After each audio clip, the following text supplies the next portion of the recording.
Buenas tardes a todos y a todas. Bueno, el día de hoy vamos a ver uno de los temas más importantes para trabajar en terapia psicológica, que es la salud mental en adolescentes, hablando específicamente en la intervención sobre autoestima, cutting y suicidio. Esta es una pequeña dinámica que es justamente hablar sobre, para nosotros, qué es la adolescencia. La adolescencia, popularmente, la gente siempre la describe como una etapa complicada, problemática, donde los adolescentes toman decisiones impulsivas y es ahí donde va marcando su vida adultez. Y sí, justamente es una de las etapas más importantes, pero no tan complicada si nosotros nos proponemos analizarla, ¿no? Puse a Frida Kahlo porque Frida Kahlo es una figura importante dentro de la historia de nuestro país y ella durante su adolescencia vivió muchas circunstancias complicadas de salud, entre otras. Sin embargo, la importancia que tuvo de darle un significado diferente la llevó a generar su identidad. Entonces, hay que reflexionarlo de esta forma. Si nosotros en esta etapa complicada para los adolescentes nos forjamos a que ellos mismos encuentren su conocimiento, sus propias experiencias y su propio autoconcepto, ellos tendrán más oportunidades para prosperar en la etapa adulta. Porque como sabemos, la etapa adulta es un poco complicada, ¿no? Como definición, según el latín, la adolescencia proviene de ad, que significa hacia, y olocere, que significa crecer. Por tanto, la adolescencia es un proceso de crecimiento que hay que tomar en cuenta que la niñez, la adolescencia, la juventud, la adultez y la vejez, todas estas etapas del ser humano siempre van a tener como meta el enriquecimiento personal y social, donde ciertamente algunas modificaciones pueden ser pioneros para el desarrollo de habilidades psicosociales, los cuales previenen conductas de riesgo. Pero hay que tomar en cuenta que no muchas veces los adolescentes o los niños, que son las etapas primeras donde van a tener contacto con el mundo, pues no tienen esa orientación para que a futuro ellos puedan pues hacer frente a las adversidades. Esta etapa inicia entre los 10 y 14 años aproximadamente. Antes de iniciar a entender y explicar este proceso de crecimiento, hay que entender que un proceso es un conjunto de fases sucesivas.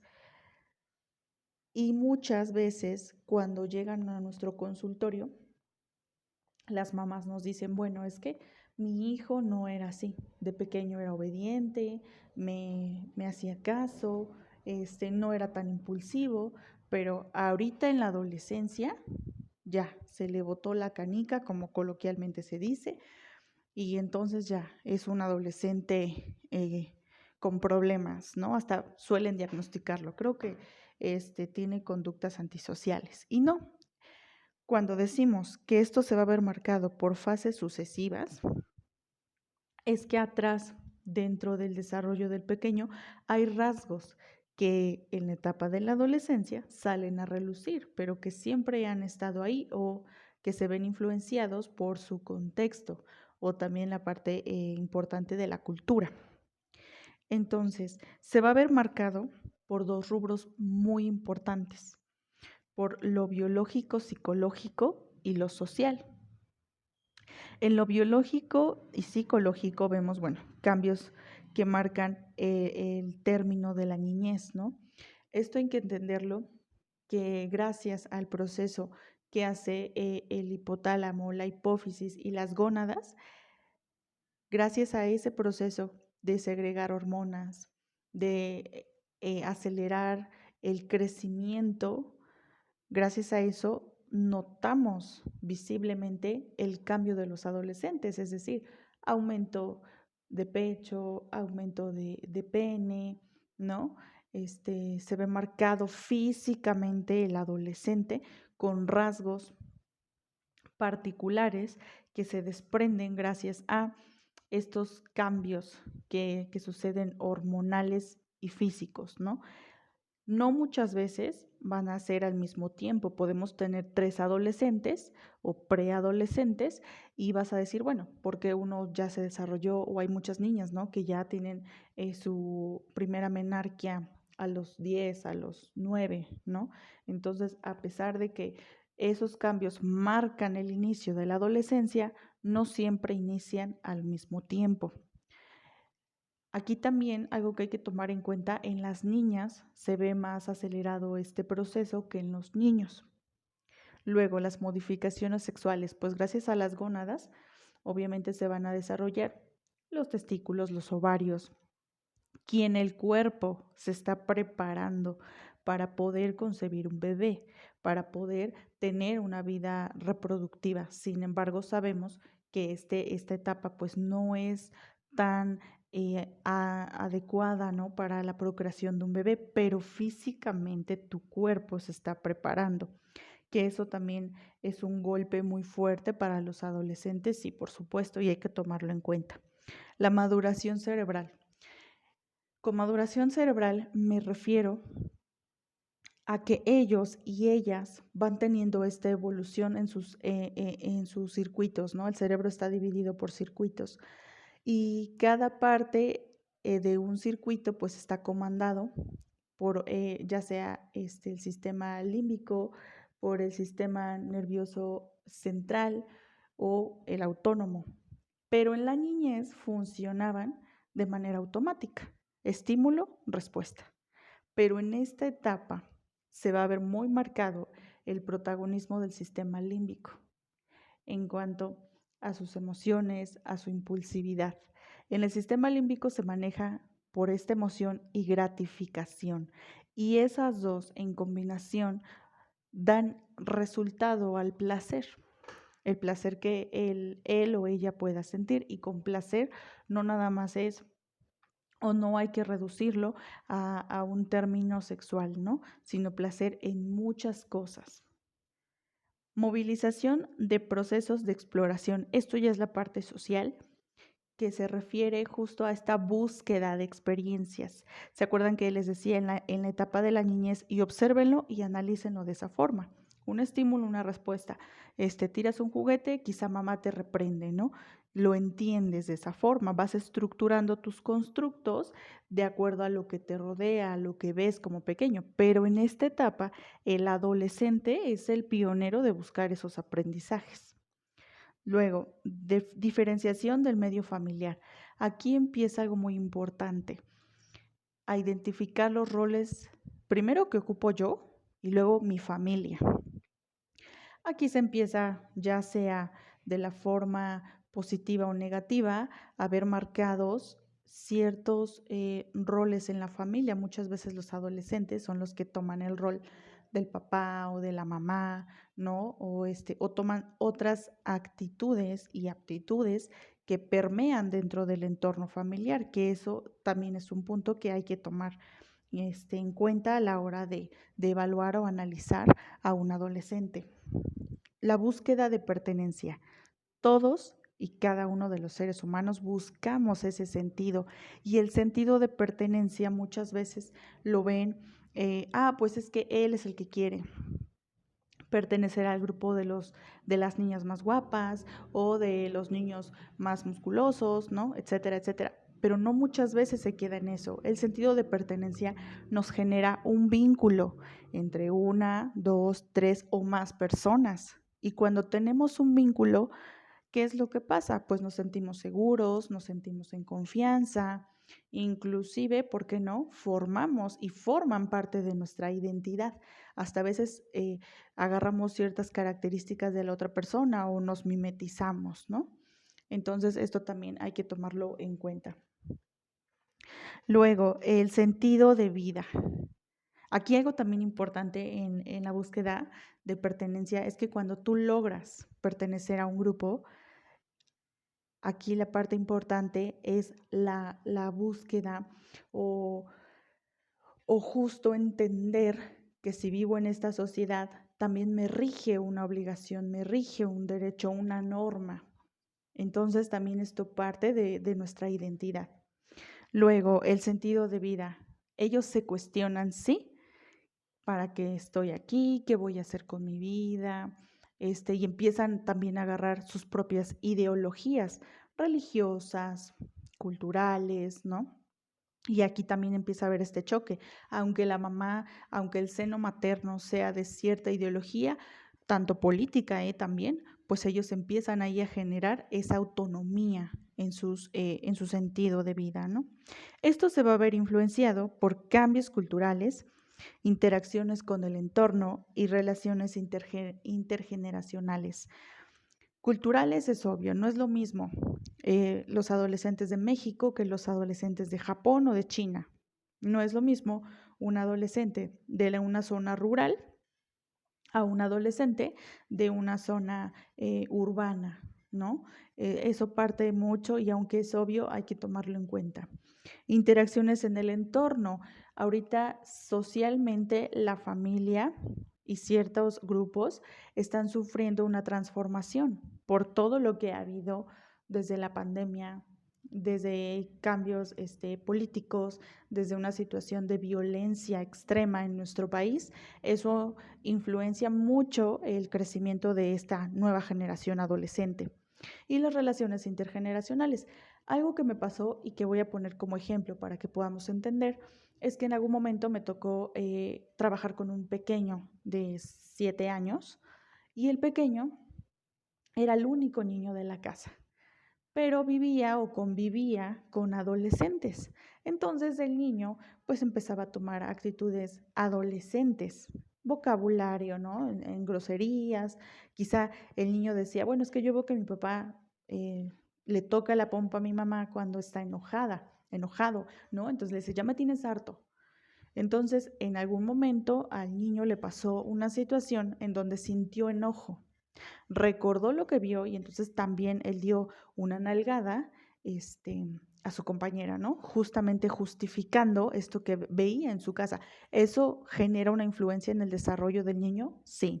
Entonces, en el desarrollo del adolescente va a generar que conviva, incluso hasta con su mamá, ¿eh? No necesita tener hermanos, con su mamá, con abuelos, claro que sí va a tener una modificación en su desarrollo, ¿no? Según las personas que están a su alrededor. En la preadolescencia, que empieza de los 10 años a los 12 años, vamos a ver que existe un duelo por el cuerpo y por la relación infantil con los padres. Aunque parezca algo no tan importante y para algunos adolescentes algo importante, ¿no? Ya me crecieron los pechos, qué felicidad. Para algunas van a ser todo lo contrario. Hay niñas que hasta les trauma tanto la idea de dejar el corpiño para pasar al brasier que eso cambia su autoconcepto como persona, su valía. Había una niña que me decía, no me gusta que me crezcan mis pechos porque los hombres me ven mal, me ven feo, ¿no? Aunque nosotros como adultos sabemos que eso es morbosidad, ¿no? Incluso hasta este tipo de abuso. ¿Eso va a impactar en el desarrollo de mi adolescente? Claro que sí. Reestructuración del esquema imagen corporal. Cuando somos niños no nos interesa si estamos gorditos, chaparritos, en el sentido de apariencia, sí en el sentido de cómo me siento, porque como me siento es como los demás me dicen que estoy, ¿no? Pero en la adolescencia eso es mi carta de presentación. Entonces me molesta o me frustro o no puedo contener estas emociones que me hacen sentir el no tener pechos y el tener que convivir con mis 3, 4 amigas que sí lo tienen. Las relaciones grupales con el mismo sexo se empiezan a ver muy marcadas. Existe un ajuste emergente a cambios sexuales, físicos y fisiológicos, movimientos de regresión y avance a la exploración y abandono de la independencia. En esta etapa, que todavía son los 10 años, pueden tener esa regresión en su desarrollo, justo por el miedo a crecer. O lo hacen evidente o no lo hacen tan evidente, ¿no? De forma consciente o de forma inconsciente. Por ejemplo, el control de esfínteres. Es una edad en donde perfectamente controla sus esfínteres, pero en la etapa de justo de regresión muchas veces no los suelen contener. Puede ser eso, puede ser también la presencia de algún desorden alimenticio. Entonces hay que ver toda esa situación de forma integral. Adolescencia, de 13 años a los 18, dificultad parental para cambiar el modelo de autoridad que ejercieron durante la niñez, deseo de afirmar el atractivo sexual, emergentes impulsivos sexuales, reestructuración de relaciones familiares, nuevos patrones de razonabilidad y responsabilidad, cuestionamiento en aspectos comportamentales y posiciones previas, pasaje a grupos de ambos sexos. Se incrementa el interés por el amor de pareja, búsqueda de autonomía, exploración de la identidad. Juventud de 18 a 25, obviamente aquí ya se va a ver marcado un poquito ya estructurado su autoconcepto, sus oportunidades, sus experiencias, su lenguaje y obviamente ya va terminando, va culminando pues esta etapa de desarrollo fisiológica. Aquí, elementos y circunstancias que influyen en la adolescencia. Como pueden apreciar, estos memes evidencian claramente la etapa en la que se encuentra nuestra adolescencia, ¿no? Influencers, TikToks, imitación, ¿no? Y hay algo aquí que quiero que analicen muy bien, la parte en la que nosotros, como otra generación, reaccionamos de manera ofensiva, ¿no? Al decir, ay, es la generación de cristal, la generación de los flojos, la generación del no progresar, la generación de no sé qué, justo por estas situaciones que vemos evidenciadas en la adolescencia, pero lo que no vemos es que detrás de esto se encuentra justo el desprendimiento familiar que suele, pues digamos de esta forma, orillar, ser un detonador para que existan ciertos riesgos en la adolescencia. La resignificación de relaciones, la fantasía sobre el concepto que tenían de sus padres o alguna otra autoridad, el abandono familiar, y abandono familiar no solo es no tener mamá, papá, sino estar en un mismo domicilio y no contar con esa orientación, esa oportunidad, esa estructura que ellos esperan, un soporte. También en no contar, claro que influye. Entornos familiares hostiles y violentos es lo que también puede modificar la conducta de nuestros adolescentes y orillarlos a que tomen decisiones de riesgo o decisiones o situaciones gratificantes, pero no responsables. Perspectiva del mundo hacia sí mismo y viceversa, relaciones intergeneracionales que sufren cambios y obviamente esto no permite el desarrollo de habilidades, de destrezas. Cuando los adolescentes dicen, no, pues es que quiero tener como esta oportunidad de desarrollar el emprendimiento, por ejemplo, ¿no? Las redes sociales hoy sí generan esta entrada económica y ellos los ven viable. ¿Por qué? Porque es accesible, porque quizá tienen todo este conocimiento de las TICs y obviamente lo ven por esa parte. Pero si esto lo escucha alguien de otra generación, pues puede decirle no, por supuesto que no. Es obvio que no quieres estudiar, es obvio que no quieres progresar y entonces es ahí cuando entra el conflicto. La autonomía le genera conflicto. Eso es como lo que decimos, lo tienes y cuando lo tienes no sabes qué hacer. Entonces ellos van en busca de esa autonomía, pero eso también genera conflicto con mis propias decisiones. La exclusión social, claro que se va a ver marcada en su desarrollo. Privaciones emocionales que pueden generar desesperanza. El no tener una contención emocional es, créanme, y ustedes como más expertos también en la materia pueden entender la dimensión de esta situación. Salidas sustitutivas, como la comisión de delito, como el tener relaciones no sanas, no prósperas, también es una situación de riesgo. Gratificaciones efímeras, acciones impulsivas que puedan llegar incluso hasta cortar con este desarrollo, ¿no? Que se espera. No es normal, no hablemos de desarrollos normales, hablemos de desarrollos esperados, según el contexto de la persona. No existe un desarrollo moral, De todo le metemos a los adolescentes. Obedece, siéntate, párate, no digas, no hables, pero nunca hablamos de esta parte moral. Y con esta moral no estoy diciendo o interviniendo en la presencia, ¿no? de una idea religiosa, sino más bien de, de una idea de las normas. Vivimos en sociedad, cuáles son nuestros derechos, qué acciones no son bien recibidas por la sociedad y qué otras acciones no, o qué otras acciones faltan por recibir en la sociedad que está en proceso, pero que genera conflicto, ¿no? Porque también debemos hablar de eso. Y hay una frase del psicólogo Jean Piaget que me gusta mucho porque sí evoca todo lo que hemos venido platicando hasta acá, que dice, el desarrollo cognitivo hace posible la autonomía de la conciencia. Este desarrollo cognitivo nos habla de cómo los seres humanos tenemos el contacto con nuestro propio mundo. Es un mundo, es un contexto en el que todo mundo comparte, pero aquí lo importante es que cómo cada quien procesa esa información que viene del entorno para tomar una decisión y justamente en base a esto se genera su conciencia, que la conciencia es tener este pleno conocimiento de todo lo que te rodea, de quién eres tú, de qué formas tú en este mundo. Entonces, eso es lo importante para desarrollar en esta etapa con el adolescente. Estos factores de riesgos, aunque no parezca visible o no creíble, los factores de riesgo pueden encontrarse en los 3 rubros que hemos ido trabajando hasta ahorita, como los cambios físicos, cambios fisiológicos, porque hay papás que te dicen, es que no entiendo, o sea, no entiendo por qué está mal. Sí tiene todo, tienen buenos zapatos, va en una buena escuela, o sea, no entiendo qué le causa conflicto o por qué se comporta de esa forma. Entonces, cuando nosotros como psicólogos, como docentes, como padres de familia, nos ponemos a analizar estos 3 rubros, podemos encontrar el origen o su génesis del dolor que les causa esta etapa o quizá alguna otra emoción. Entonces es importante ver de forma integral estos 3 conceptos.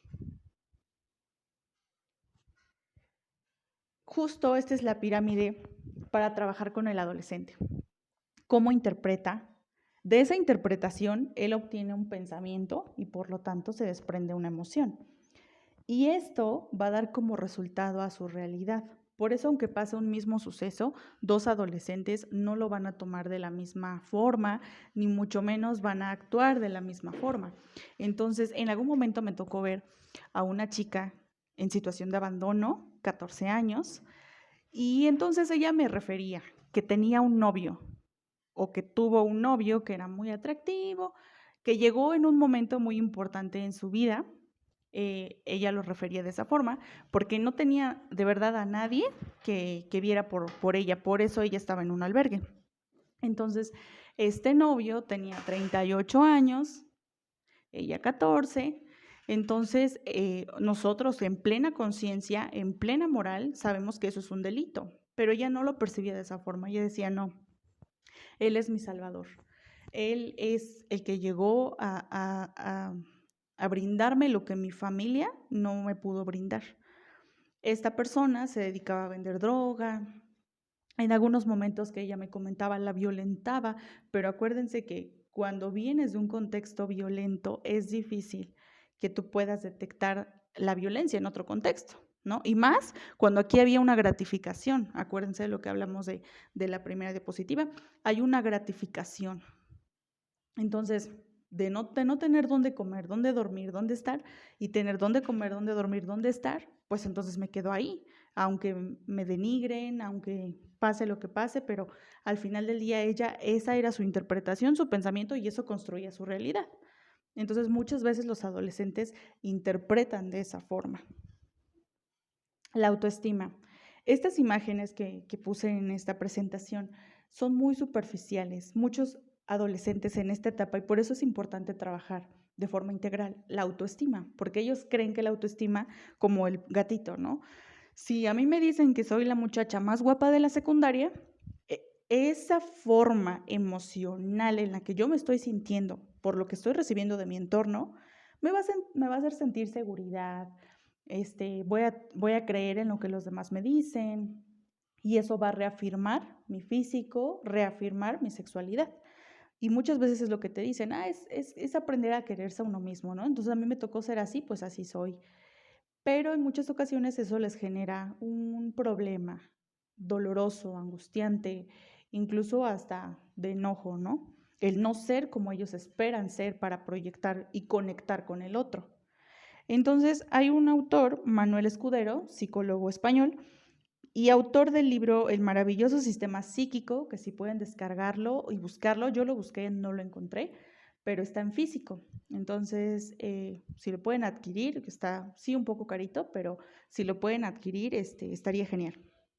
Ahí nos menciona que la autoestima es el resultado emocional que surge cuando nosotros aceptamos ese autoconcepto.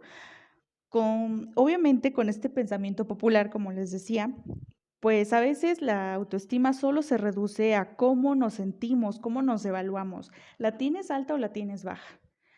Sin tener un parámetro establecido, porque no existe un parámetro establecido, porque la autoestima no es un concepto igual para todos y para todas, pero sí es el autoconcepto universal, como la cebolla. No sé si se acuerdan de la película de Shrek, cuando decía, los ogros tenemos capas. Pues igual, los seres humanos tenemos etapas en donde nos vamos a sentir mejor, peor. Eso sí lo podemos evaluar, según el síntoma.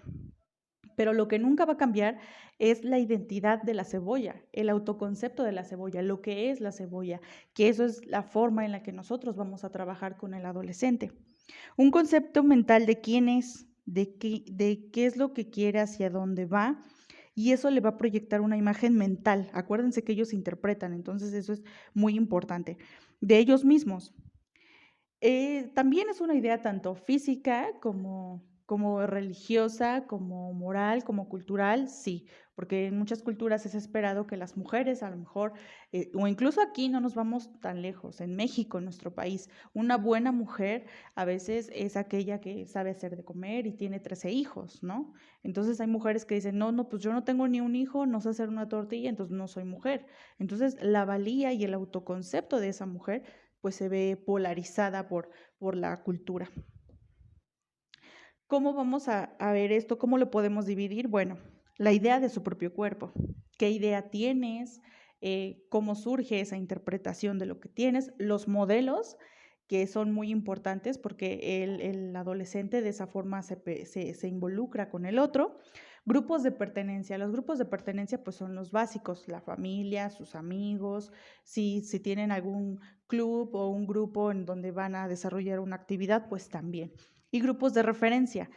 Los grupos de referencia se refieren a aquellas personas que pueden representar o influenciar algo en el individuo, pero muchas veces son ajenos a él, como un artista, como un pintor, ¿no? Como yo les ponía el ejemplo de Frida Kahlo, ¿no? ¿Eso también va a marcar en su identidad? Sí. ¿Cómo vamos a intervenir? Para empezar, tenemos que entender que nosotros como primer respondiente ante un adolescente, tenemos que estar de acuerdo cuál va a ser nuestro enfoque psicoterapéutico, porque me ha tocado ver y obviamente he recibido pacientes, no, pues yo trabajaba mi autoestima con una humanista. Entonces la humanista pues tenía obviamente ciertas actividades según su corriente, pero después me fui con un psicoanalista, entonces como que no supe si estaba bien, si no estaba mal. Entonces nosotros, y más, si es su etapa de adolescente son cambiantes, nuestras estrategias y nuestra corriente no lo debe de ser para no confundirlo, sino el trabajo no va a progresar. La estrategia, ¿qué es una estrategia? Una estrategia es un procedimiento dispuesto para la toma de decisiones, para lograr que algo se mueva, que algo se modifique y entonces eso nos va a llevar a tener claro un objetivo en el cliente, en su demanda, no en lo que nosotros creemos que le hace falta. Las estrategias de intervención, antes de aplicar la que ustedes decidan o tomando en cuenta lo que hemos venido platicando, deben de saber que tienen que ser empáticos con la demanda del cliente. Si yo veo que mi adolescente tiene sobrepeso ¿Que es una situación de riesgo? Sí, pero su demanda es otra situación.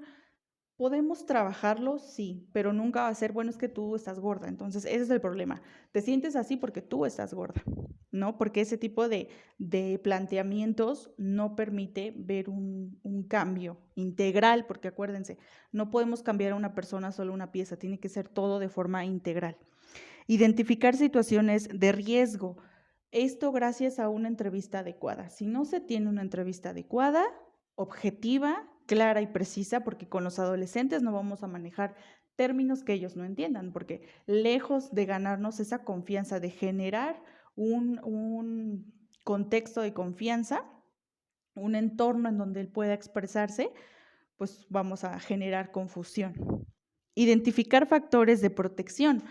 ¿Qué elementos sí cuenta, sí tiene a su disposición y pueden ayudarlo en este proceso terapéutico de reafirmación de autoconcepto?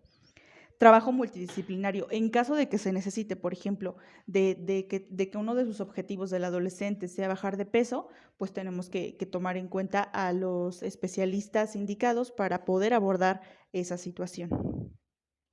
Y también tenemos que evaluar sí o sí al entorno. Eso es muy importante y tomarlo en cuenta y si se puede integrarlo al desarrollo de la terapia. Establecer el lenguaje de la demanda según lo que la persona quiera trabajar. Autoestima, autoconcepto, autovalía, sistema de creencias. Porque si nosotros no establecemos un lenguaje adecuado según su sistema de creencias, su cultura, grupo de referencia, grupo de pertenencia y cómo él maneja sus conflictos, no vamos a poder entrar. Es como si quisiéramos entrar a una casa a la de a fuerza, porque yo creo que en esa casa están mal y 10 personas no pueden vivir ahí. Entonces, no es la forma. Entonces debemos de establecer un lenguaje adecuado, sano con ellos. Definir la técnica, qué recursos tengo. Y las herramientas, ¿qué es lo que voy a analizar? Su pensamiento, su aptitud, su inteligencia emocional. En la expresión, aquí les puse un ejemplo de un manual que le mandé a la maestra, que vamos a dividirlo en 3, expresión, pensamiento y conducta. Entonces, para sacarle la sopa coloquialmente al adolescente, puede ser por medio de la escritura, análisis individual. Muchas veces él dice, no, pues no me gusta hablar de esto, ahorita no, entonces quiero hablar de esto. Ah, ok, perfecto. Pero esto que trabajas en sesión, sí o sí impacta en lo que él no te quiere decir. Entonces también hay que tener en cuenta eso. Verbalizar conceptos agobiantes o que más repita, verbalizarlos. ¿A qué te refieres? Porque ellos ahorita con ese lenguaje que manejan, pues es que hoy no me siento tan chido.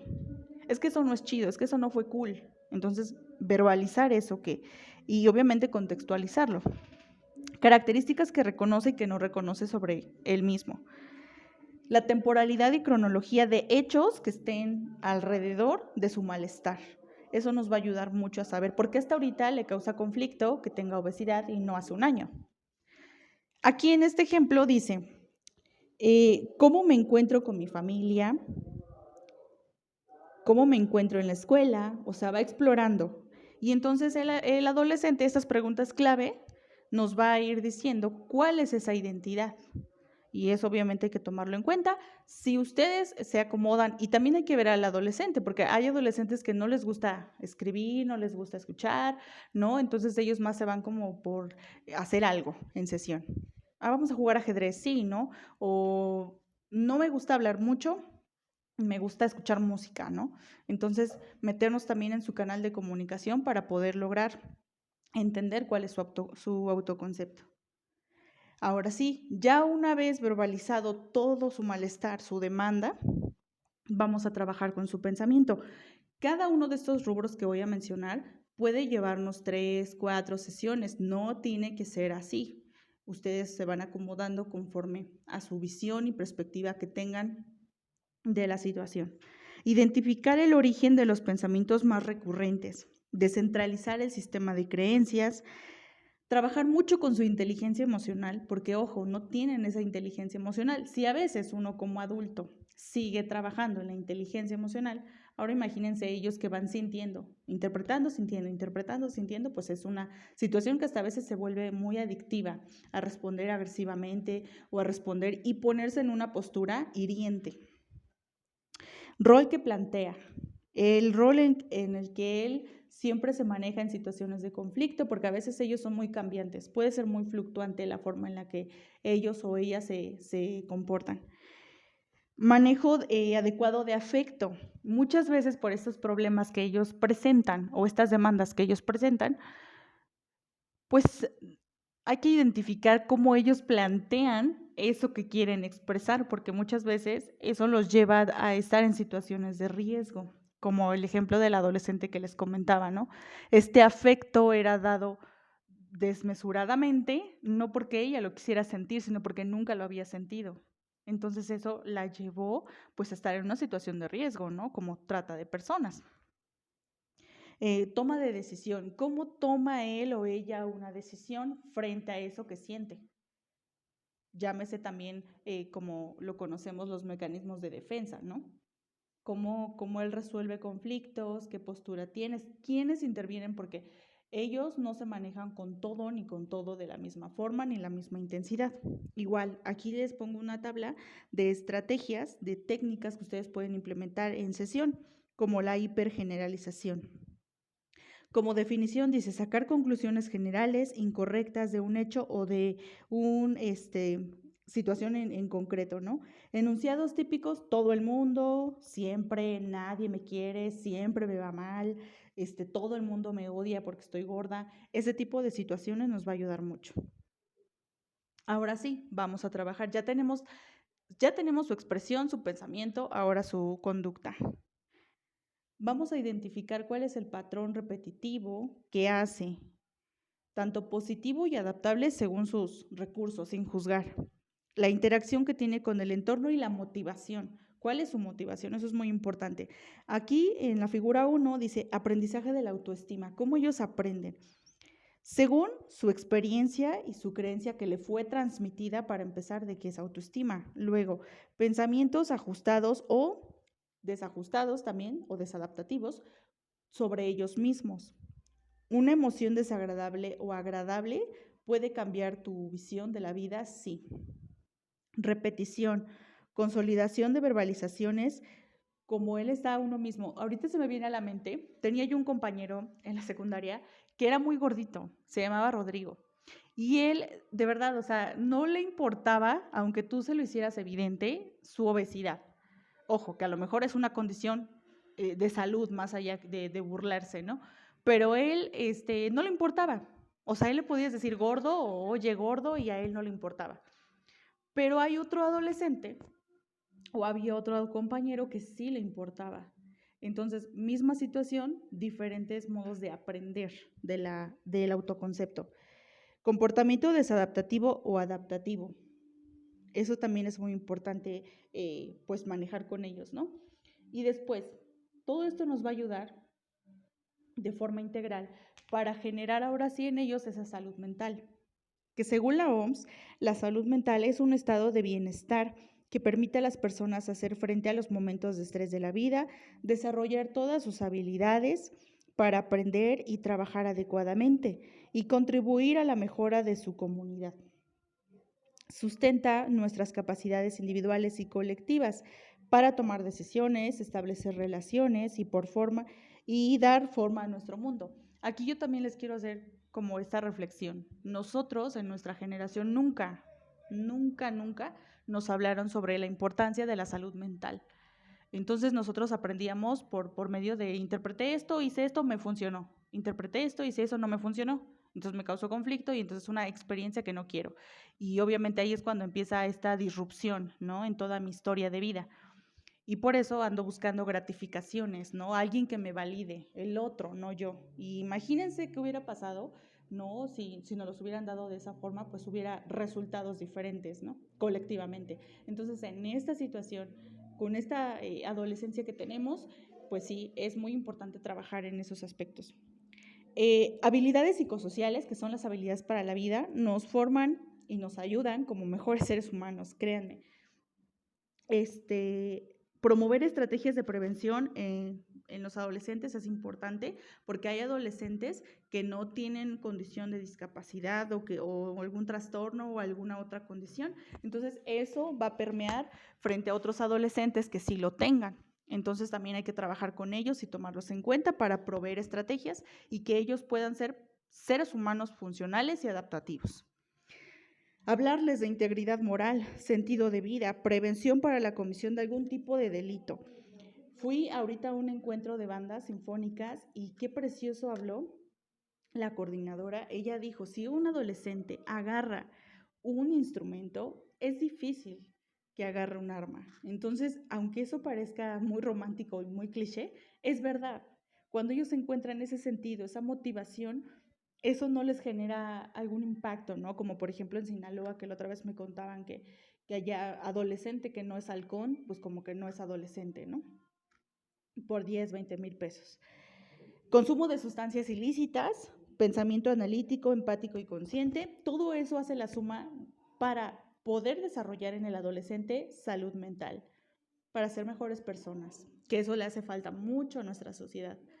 Pero, ¿qué pasa cuando no se nos inculca esta salud mental y cuando tenemos los problemas que ya vimos, las condiciones que ya vimos? Bueno, pues muchas veces desencadena en problemas como los que vamos a ver hoy, que es el cutting. El cutting es la autolesión no suicida, es una respuesta patológica. ¿Por qué digo que es patológica?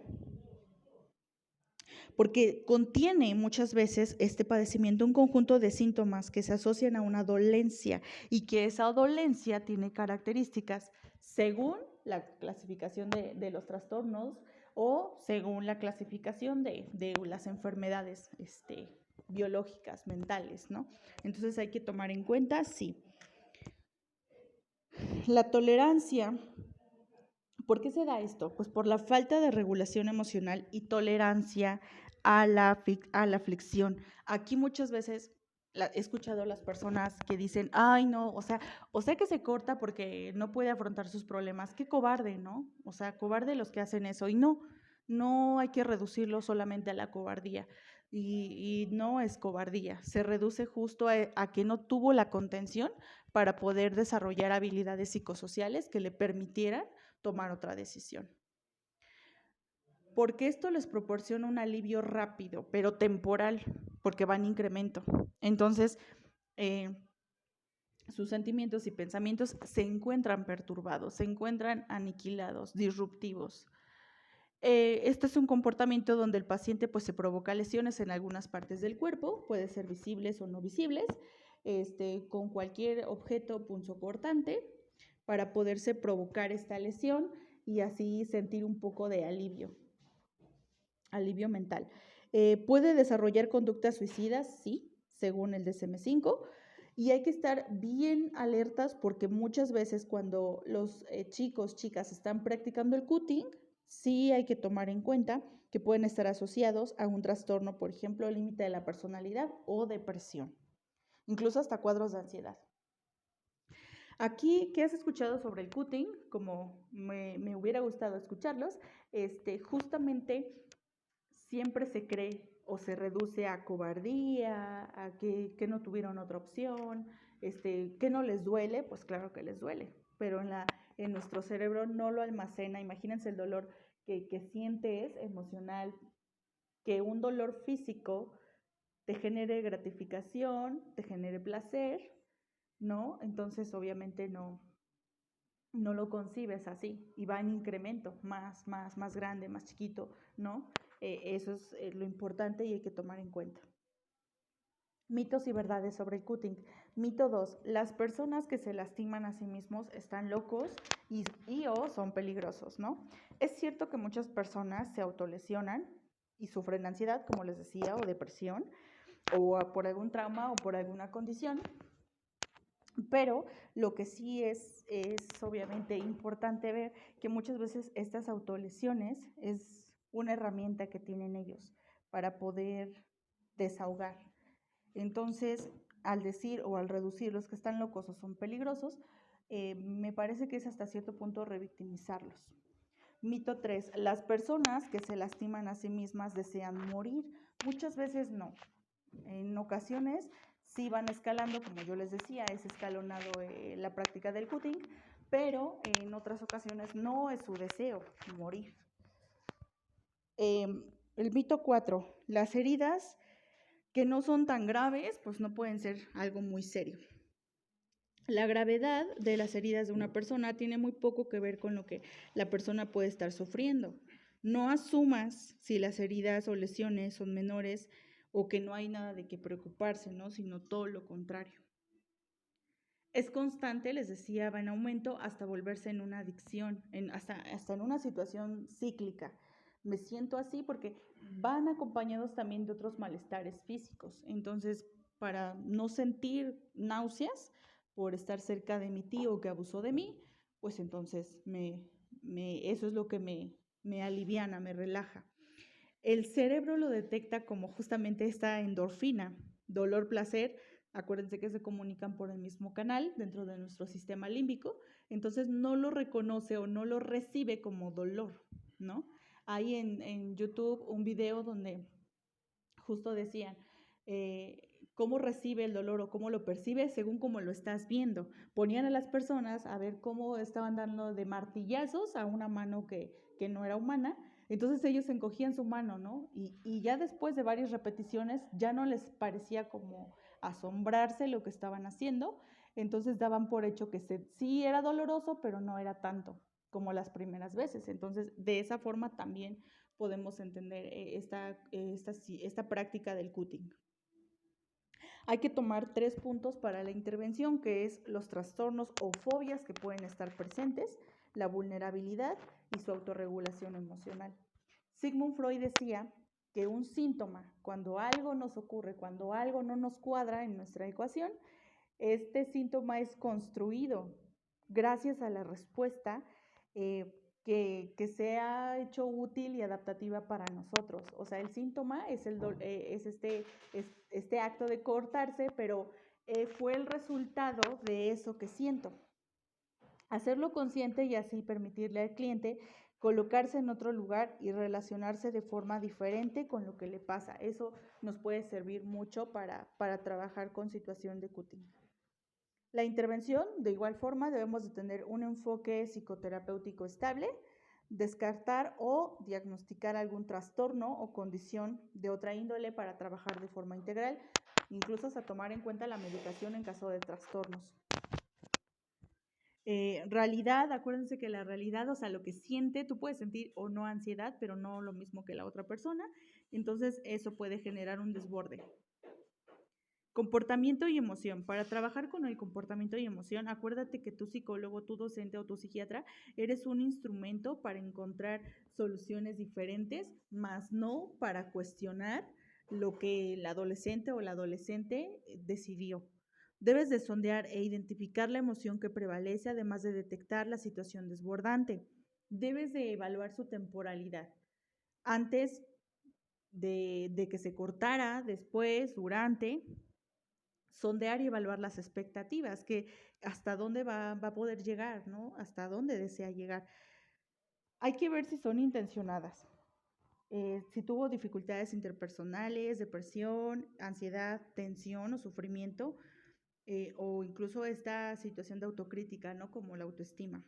Conductas autolesivas mayores, hay que dividirlas si es mayor, si es estereotipada, compulsiva o impulsiva. Plantear y analizar el ciclo de la autolesión. ¿Qué factores personales y factores sociales nos ayudan? Pues la resiliencia, la flexibilidad cognitiva, ¿no? El chance de no ser tan duro con nosotros mismos según nuestra interpretación, porque sí hay una situación compleja, por ejemplo, un abuso sí es una situación compleja, sin embargo, vamos a ayudarle a darle ese significado, ¿no? Hábitos saludables, motivaciones y aficiones, autoestima. Relaciones de confianza, integración, apego seguro, buscar redes de apoyo, también sondear sus redes sociales, cómo se proyectan, la relación de pareja y el mundo versus el cliente. Eso es muy importante. ¿Qué significado tiene para él o para ella? Reestructuración cognitiva y psicoeducación. Eso ayuda mucho como estrategia de intervención porque nos ayuda a controlar sus impulsos, a entrenar sus habilidades sociales, a identificar y modificar las cogniciones desadaptativas como las creencias irracionales, pensamientos distorsionados o autoverbalizaciones negativas. Según el modelo ABC, ¿no? Identificar primero la situación, luego la emoción y luego su comportamiento. Eso nos va a ayudar. También les anexé ahí un cuadro de cómo podemos trabajar con la situación, el pensamiento, el sentimiento, si hay una reacción física antes y la conducta. Las condiciones. Según la reestructuración cognitiva, hay que identificar los pensamientos, las ideas inadecuadas, el análisis que tiene con la realidad, incluso también conforme él o ella se va sintiendo en la terapia, va a sufrir ciertas modificaciones, entonces también eso debemos de tomar en cuenta. No es lo mismo cuando me seguía yo cortando a cuando ya todo mundo se enteró y ya sufrí una modificación en mi entorno, pues no es lo mismo. Entonces también hay que tomarlo en cuenta. Y finalmente vamos a hablar del tema de suicidio. Es un tema que no nos debe de causar miedo porque algo que tenemos seguro como seres humanos pues es la muerte. Pero aquí la situación es el contexto que le hemos dado al suicidio. No sé si vieron la serie de Netflix, Las 13 razones por qué, que cuenta de forma romántica el suicidio. Creo que fue o que tuvieron una buena intención, pero me parece que no es una serie que yo recomendaría para un adolescente, porque ahí evidencia muchas carencias, que creo que es lo que quiere dar a entender, ¿no? Que logremos empatizar, pero siento que un adolescente que interpreta quizá de forma impulsiva por la emoción que siente y el pensamiento que tiene, pues no lo va a tomar de esa forma. Entonces, programas como estos, hay muchos que romantizan el suicidio y aparte generan como un protagonismo de personas y de adultos que no los van a ayudar en nada, ¿no? Porque ahí la chica, al parecer, nadie le hacía caso, ni siquiera la orientadora, ¿no? Entonces también eso hay que tener mucho cuidado con lo que queremos proyectar. Entonces no hay que tener miedo porque al final del día la muerte es lo que nos espera en un accidente, sea de forma natural, pero es un fin. Es un fin, la pulsión, la muerte, perdón, es un fin, siempre y cuando sigamos deseando, ¿no? Hasta que logremos nuestros objetivos y pues vayamos en aumento con esa motivación. Según la Organización Mundial de la Salud, define al suicidio como el acto deliberado de quitarse la vida. Aunque nos parezca muy chistoso, pero cuando es por enfermedad, la gente no lo ve tan malo. Cuando es por enfermedad, la gente dice, ay, pues sí, pobrecito, tenía cáncer, pues hasta yo me hubiera suicidado. Pero cuando es por una dolencia psicológica, la gente no lo entiende. No, es una persona cobarde, se suicidó porque no aguantó, ay, qué cobarde, qué poco aguanta. La cultura a veces es muy permisible en unas cosas y en otras no lo es, y eso tampoco ayuda ni beneficia cuando tú como psicólogo quieres trabajar con el suicidio. El sufrimiento psicológico no es justificable, o sea, para la gente el que tú te sientas mal, devastada, con una sensación de desesperanza, no es motivo para suicidarte. Y me parece que ese tipo de pensamientos, reflexiones, es el acto más cruel que podemos tener frente a alguien que ha tenido intentos suicidas. Sigmund Freud decía que la muerte ocurre como el resultado de la acción interna de una fuerza instintiva. Algo por dentro murió y entonces tú tomaste la decisión de hacerlo en tu organismo, ¿no? Entonces, eso es algo que debemos de tomar en cuenta. La adolescencia y el suicidio pueden estar permeados dentro de su entorno social y familiar. Enfermedades degenerativas, abuso de sustancias, trastornos y factores culturales pueden ser detonantes para generar un suicidio. Mitos sobre el suicidio. La gente que habla de suicidarse en realidad no lo hace. Eso hasta cierto punto es como retarlo. En algún momento escuché a una persona que dijo, bueno, a mí ya me tenía cansada, ya iban como 3 intentos, me dio flojera, entonces lo que yo hice fue decirle, ¿sabes qué? Ya, yo te agarro el mecate y ya, cuélgate. Me parece que tampoco es una situación que se tome de esa forma, aunque hay que entenderlo, porque como, vuelvo a repetir, como adultos, como adolescentes, no tenemos la amabilidad de ser pues empáticos los unos con los otros. Entonces eso no beneficia para nada. Cualquiera que intenta matarse está loco, como lo hemos repetido. La muerte es un fin. Es el fin mío, es el fin de todos. Entonces aquí la situación es el por qué, ¿no? La mejoría después de la crisis significa que ya no existe un riesgo suicida. Muchas veces, muchas veces esto se va viendo reflejado cuando la gente pues asegura, asegura que está pasando esto, que ya llevé a mi hijo o a mi sobrino o a la persona que sea, ya la llevé y entonces lo que hago, cuando ya la llevé, pues es, ¿sabes qué, hijito o hijita? Pues ya la hiciste. Y no, hay que esperarnos porque justamente el trabajar con suicidio no es algo lineal. Si de verdad se hubiera querido matar, se hubiera tirado delante de un tren. A veces la gente es, ya, pero ya hazlo, ya porque ya, se supone que ya quieres, ¿no? Y muchas veces no es así, es paulatinamente, porque el desborde va como el Titanic, poquito a poquito a poquito, hasta que en una ocasión y de una se culmina. Como psicólogo, siempre pregúntense eso. ¿Qué pienso sobre el suicidio? Porque así como pienso, es como yo voy a intervenir. Y esa es la importancia del cómo. No me gustan las estadísticas, porque no me gustan las matemáticas, pero me gustan las estadísticas y me parece tan interesante porque los números no mienten. Los números reflejan la necesidad que tenemos de hablar sobre este tema y de generar un contexto empático con quienes toman la decisión de autolesionarse o de suicidarse. No sé si notan aquí, pero hay un aumento, hubo un aumento en la pandemia de hombres que se suicidaron, que fueron el sustento, ¿no? Estaba yo leyendo por ahí, como eran el sustento, perdieron el trabajo y entonces hubo un aumento de suicidio impresionante. Que también eso culturalmente nos habla de que los hombres no tienen permitido sentir, expresarse, ¿no? Entonces, y Puebla ocupa el número con 5.2 de suicidios, ¿no? Entonces también eso es algo muy alarmante.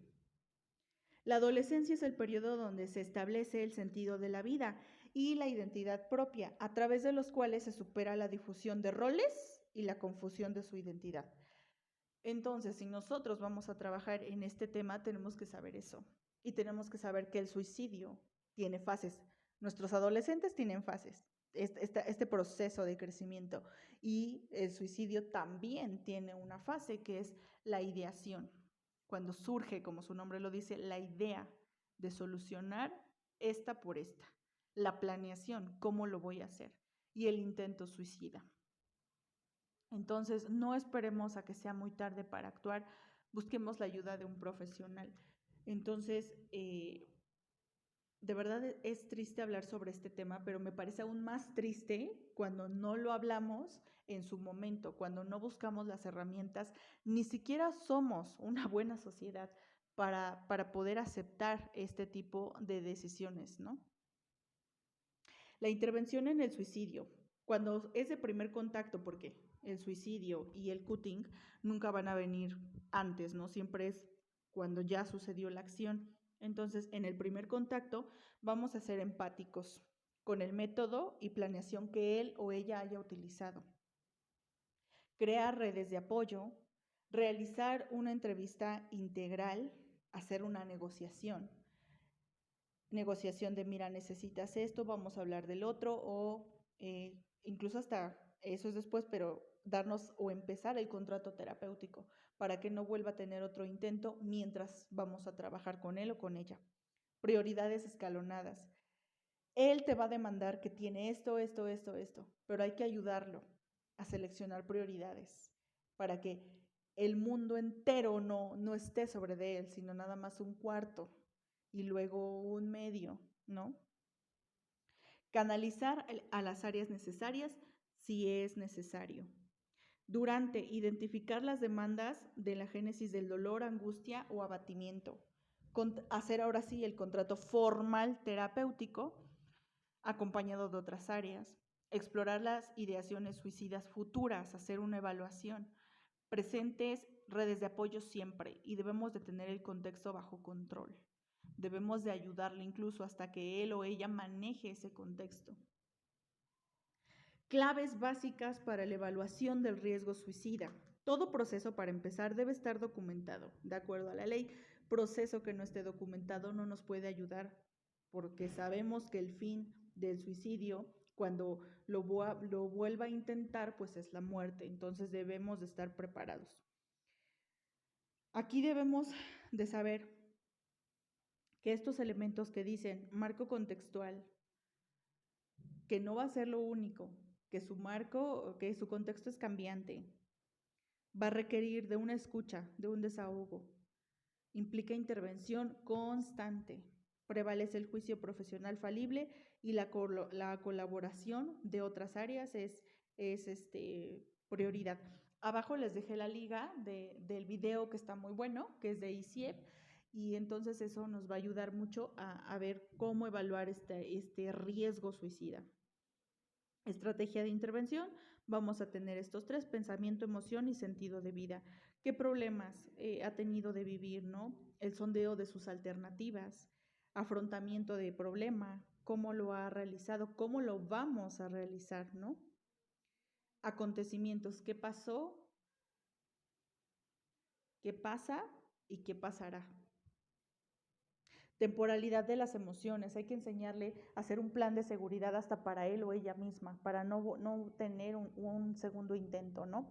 Hacerlo catastrófico, no tan catastrófico. ¿Por qué puse no tan? Porque acuérdense que vamos y debemos de trabajar según nuestro lenguaje, ¿no? Y el lenguaje también construye una realidad. Entonces, si decimos, tranquilo, estamos trabajando en esto, pero mira que esto que pasaste es lo catastrófico, porque de ahí en fuera no vas a tener otra situación así. Y es todo lo contrario, no sabemos, no podemos asegurar eso. Entonces, sí va a haber eventos que quizá tú lo interpretes de forma catastrófica, pero ya no va a ser tan catastrófica porque estás trabajando en construir herramientas, en construir soporte para que te ayuden, ¿no? En terapia breve, centrada en soluciones, hay un ejercicio que se llama la carta para los malos días, en donde haces una carta justo diario para esos malos días, ¿no? Para replantear que no todo lo que es malo es de la misma forma. Por lo tanto, se va a requerir otras habilidades. Si hay recaídas, hay que tomar en cuenta que las crisis siempre van a ser fluctuantes. Va a haber eventos futuros que le generen desesperanza. Para evaluarla debemos de dividir sus ideas, su intención, su síntoma, control de impulsos, desesperanza y contexto. Lo vamos a categorizar en riesgo leve, riesgo moderado, riesgo severo y riesgo extremo. Eso nos va a poder ayudar para encontrar, evaluar e intervenir en el tema de suicidio. Y para cerrar, yo quiero decirles esto: confía en los jóvenes, confía en esta innovación de esta generación. No hablemos de una generación de cristal, mejor hablemos de salud mental, de adaptarnos a este tiempo en donde las TICs son pioneras de todo, donde nuestra motivación cambia, donde nuestra idea religiosa cambia, donde estamos presentes en situaciones complejas, por ejemplo, la pandemia. Y la pandemia hizo y segregó muchas consecuencias como humanos, ¿no? Entonces, lo que nos espera a futuro, pues no sabemos si es otra pandemia o otras situaciones que funjan, ¿no? Como detonadores de un suicidio, de autolesión o de un problema de autoestima. Entonces, mi recomendación es siempre trabajar en pro a la adolescencia. No quitemos el ojo de la adolescencia, no hablemos, porque el cristal, solo los vasos. Los seres humanos tenemos un cerebro, tenemos una emoción y tenemos una valía. Muchas gracias.